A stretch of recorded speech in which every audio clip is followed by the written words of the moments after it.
नमस्कार, BK business idea channel में आपका स्वागत है।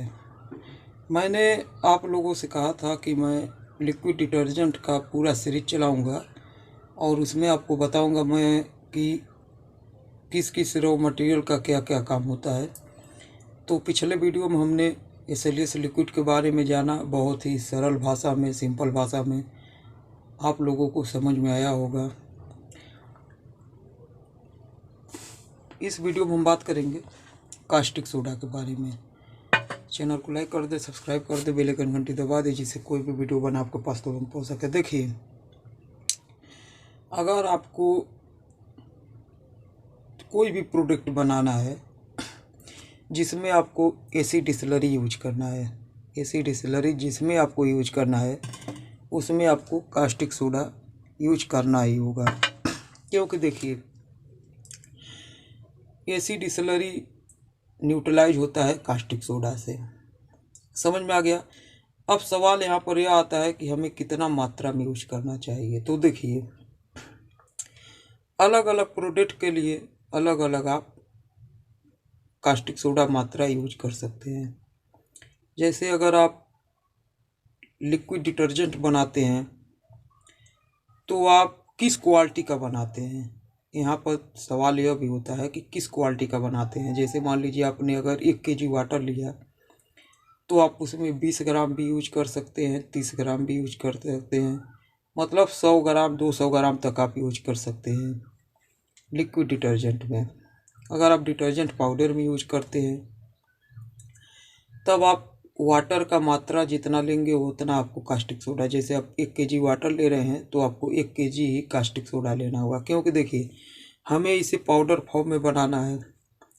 डिटर्जेंट पाउडर फॉर्म में होता है, तो उसमें अगर हम बहुत ज़्यादा वाटर ऐड करेंगे तो वह गीला हो जाएगा। तो डिटर्जेंट पाउडर में यह 2 से 3 kg तक यूज होता है, मतलब 100 kg में 2 से 3%, मतलब आप 100 kg बना रहे हैं तो आप उसमें 2 से 3 kg तक कास्टिक सोडा यूज कर सकते हैं। 2 से 3 kg वाटर, 2 से 3 kg कास्टिक सोडा। समझ में आ गया। अब आप साबुन के लिए बना रहे हैं तो साबुन के लिए जैसे मान लीजिए आपने अगर 1 kg वाटर लिया तो उसमें आपको 300 से 400 ग्राम तक आप कास्टिक सोडा यूज कर सकते हैं। साबुन में भी बात यही है कि आप किस क्वालिटी का बना सकते हैं। जैसे मतलब समझ लीजिए 3%, अगर 100 ग्राम आप कास्टिक सोडा ले रहे हैं तो आप उसमें 300 ग्राम 400 ग्राम तक आप वाटर ऐड करेंगे। देखिए, एसी डिस्टिलरी बढ़िया से न्यूट्रलाइज करने के लिए तो फार्मूला यही है, मैं अपने एक्सपीरियंस आपको बता रहा हूँ कि आप अगर 100 ग्राम कास्टिक सोडा लिए हैं उसमें आपको 300 ग्राम वाटर मिलाना है और उसमें आप 2 से 200 ग्राम 100 ग्राम तक आप एसी डिस्टिलरी भी मिला सकते हैं। आपको जिस भी समझ लीजिए प्रोडक्ट के लिए चाहिए। समझ में आ गया। तो यहाँ पर देखिए, हम लेंगे थोड़ा मात्रा में कास्टिक सोडा और अब हम इसमें ऐड करेंगे वाटर। अगर आप फ्लोर क्लीनर के लिए बना रहे हैं तो उसका फार्मूला कुछ और होता है। जैसे आप जो भी प्रोडक्ट बनाएंगे उसी हिसाब से आपको कास्टिक सोडा ऐड करना है। समझ में आ गया। आप लिक्विड डिटर्जेंट बना रहे हैं, किस क्वालिटी का बना रहे हैं उसमें यह भी बात होता है कि आप एसी डिस्टिलरी कितना यूज कर रहे हैं, उसी हिसाब से आपको कास्टिक सोडा भी यूज करना है। जैसे मान लीजिए आप अगर बहुत हाई क्वालिटी का बना रहे हैं तो उसमें आप ज़्यादा कास्टिक सोडा यूज कर सकते हैं। अगर आप लो क्वालिटी का बना रहे हैं तो उसमें आप कम कास्टिक सोडा यूज कर सकते हैं। क्योंकि एसी डिस्टिलरी अगर कम मात्रा में यूज है, कास्टिक सोडा आप ज़्यादा मात्रा में यूज करेंगे तो आपका लिक्विड फट जाएगा, ख़राब हो जाएगा। तो अब आप लोगों को समझ में तो आ गया होगा। अगर जो कुछ नहीं समझ में आया है वो आप कमेंट में ज़रूर पूछिएगा, मैं आपको रिप्लाई ज़रूर दूंगा। अब देखिए, कास्टिक सोडा का लाई हमें कैसे बनाना है। कास्टिक सोडा का जब भी आप लाई बनाएं, सबसे पहले तो हाथों में ग्लव्स, मुंह पर मास्क और जहाँ तक हो सके आप आँख में चश्मा ज़रूर लगा लीजिए। क्योंकि यह जो मैं इस तरीके से मिला रहा हूँ यह बहुत ही हानिकारक हो सकता है आपके लिए।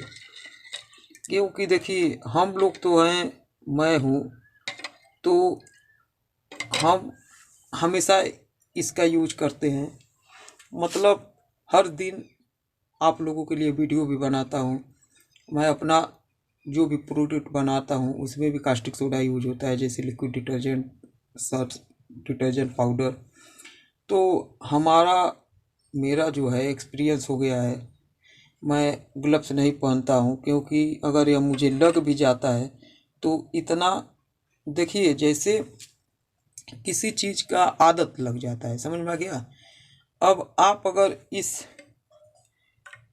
थोड़ा सा भी छींटा अगर आपके लग गया इसका, तो आपको नुकसान भी कर सकता है। लेकिन मेरा देखिए, अगर मैं इसमें, देखिए अगर उंगली मैं इसमें डाल दूँगा, देखिए मुझे लग गया, यह देखिए चिकनाहट हो रहा है, लेकिन यह मुझे अब बहुत ज़्यादा नुकसान नहीं करेगा, क्योंकि यह सब मेरा रोज का काम है। लेकिन आप अपने सावधानी के लिए, अब देखिए मैंने स्किन पर लगाया, अपने हाथ में लगाया, मुझे नहीं कुछ होगा। लेकिन जो लोग इसे पहली बार यूज कर रहे हैं वो अगर अपने हाथ में लगा देंगे तो उनको बहुत ज़्यादा नुकसान भी कर सकता है यह। तो इसी तरीके से आप कास्टिक सोडा का यूज करने से पहले अपना सुरक्षा करें, क्योंकि यह थोड़ा बहुत ज़्यादा खतरनाक प्रोडक्ट होता है। अब यह इतना ज़्यादा हीट है, और अब आपको इसे क्या करना है, 5 से 6 घंटे के लिए ठंडा होने के लिए ज़रूर रख देना है। क्योंकि आप गर्म में अगर कोई भी इसका प्रोडक्ट बनाएंगे तो हो सकता है कि फट भी जाए, समझ में आ गया। तो इसीलिए आप सबसे पहले आप जो भी प्रोडक्ट बनाएंगे उसी हिसाब से आपको कास्टिक सोडा और वाटर यूज करना है, और उसके बाद उसे 4 से 5 घंटे के लिए बढ़िया से ठंडा होने के लिए रख दें, और उसके बाद ही आप वह प्रोडक्ट बनाएं, इस लाई का यूज करें। अब यहाँ पर देखिए मैंने कास्टिक सोडा का लाई बना लिया है। अब हम इसमें ऐड करेंगे एसिड स्लरी। एसिड स्लरी को न्यूट्रलाइज हम करेंगे।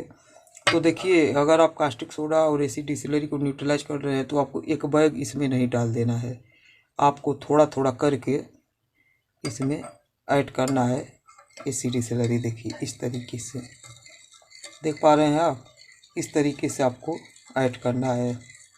यहाँ पर मैंने कोई भी वेट नहीं किया है, अपने अंदाज से बना रहा हूँ। लेकिन आप जब कोई भी प्रोडक्ट बनाएंगे तो उसी हिसाब से आपको ऐड करना है।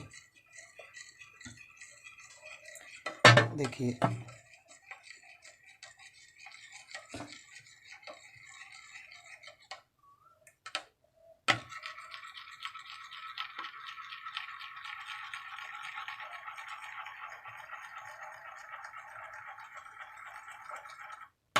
अब यह बढ़िया से न्यूट्रलाइज हो रहा है।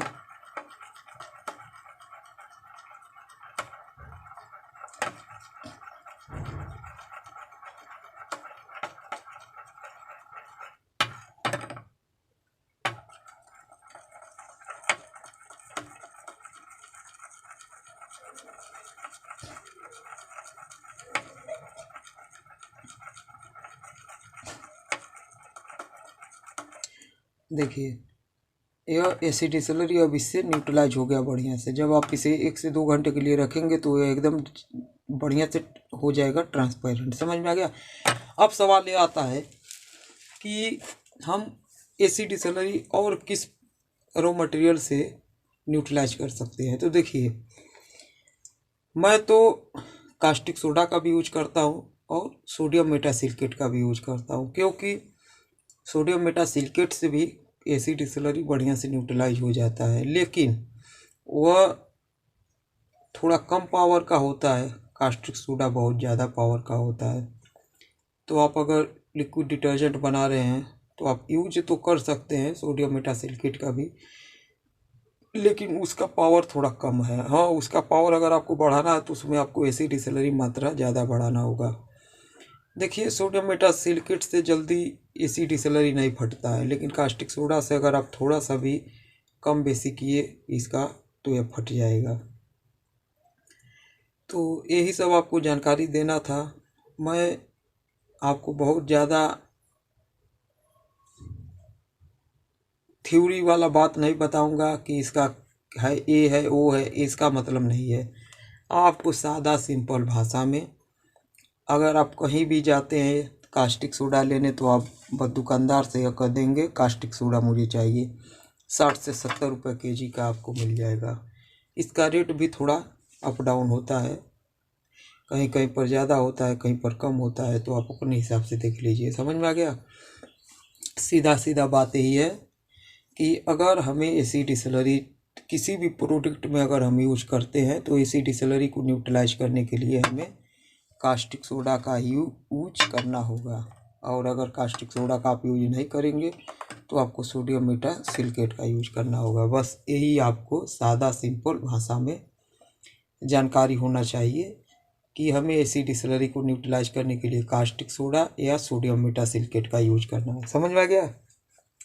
तो अब SLS लिक्विड का जानकारी आपको मिल गया, कास्टिक सोडा का जानकारी मिल गया।